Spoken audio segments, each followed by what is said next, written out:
As a graduate of UNF, now what are you doing in the deaf education field? Right now, I'm actually a graduate student at UNF in deaf education. I'm a graduate research assistant. I work for one of my professors. And it's really awesome that I am working on the CLAD grant, which is a $10 million grant for deaf education, which is the biggest one in the history. And what we're doing is going in, assessing the students, and seeing what their levels are and trying to figure out like strategies and sources to use so we can get these kids who are deaf or hard of hearing onto the level that the hearing kids are. Awesome. So what do you, when you're done with this grant, what are you hoping to do? Are you wanting to become a teacher at with deaf education? Are you wanting to like open up a school? What are you wanting to do with it? I mean, I really could do numerous things. I mean, if I got a job as a teacher, I would, love the experience. I'm doing my internship in the fall, so I think it'll be a good transition from already being in the classroom, but I am also interested in opening up a language acquisition school for the deaf, because we see so many kids that come in to FSDB and don't have any language, so they're not able to sign. A lot of them don't use their voice, like they're not oral, and it's really difficult. So I think it'd be awesome to open up a school where we just focus on language and, immerse them in sign and even spoken English if, they're able to do that. Do you think, or what do you think the biggest issue is in deaf education? Like, do you feel like it has to do with their schooling? Do you feel like it has to do with parenting? What do you feel like is the biggest issue?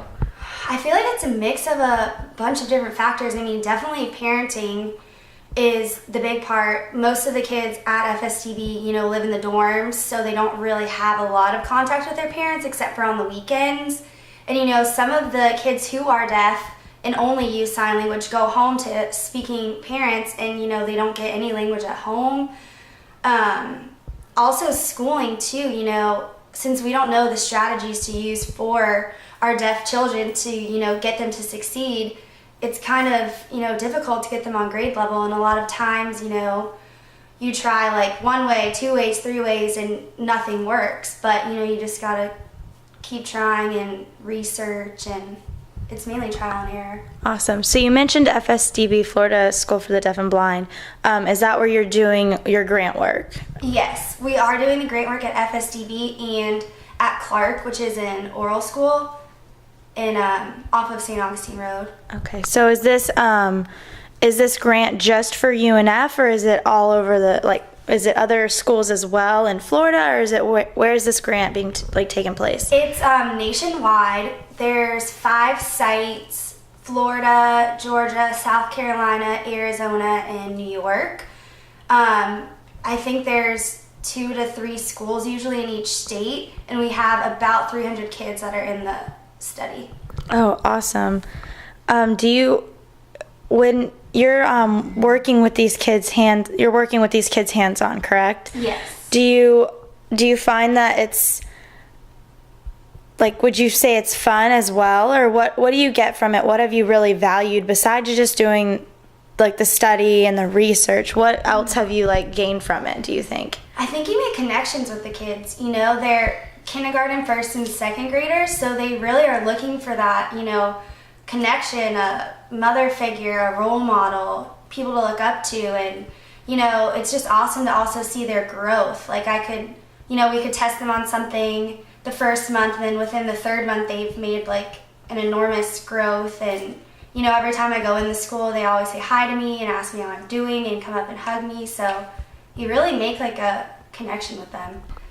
The Deaf Ed program is such a small, tight-knit community. I mean, at UNF here, I think there's 2 students graduating from the grad program. We're only going to have 3 left. So, I mean, if that doesn't tell you how small it is, really puts it in perspective. And sometimes, people aren't aware that it's such a small community, and I think sometimes it gets forgotten. Even teachers aren't really aware. They can have a hard of hearing student that's, mainstreamed into the public school system. They have a hearing aid, the teacher, you know, thinks, oh, they have their hearing aid, they'll be able to hear, maybe sits them in the back of the room, in the middle of the room, on the side of the room. You know, they're missing 60%, if not more, depending on their decibel hearing loss, of what's happening in the classroom. And sometimes it's muffled sound, so, you know, no wonder why these kids are struggling. They're not getting the accommodations that they need to have. And, you know, a lot of these kids even have IEPs, their individualized education plan, specifically says, you know, they need handouts of all the lectures and, you know, extra time and sit in the front of the room. And a lot of the teachers, you know, just kind of disregard it, sweep it under the rug. And, you know, they can't do that because these kids need just as much attention and love and time as the other hearing population does.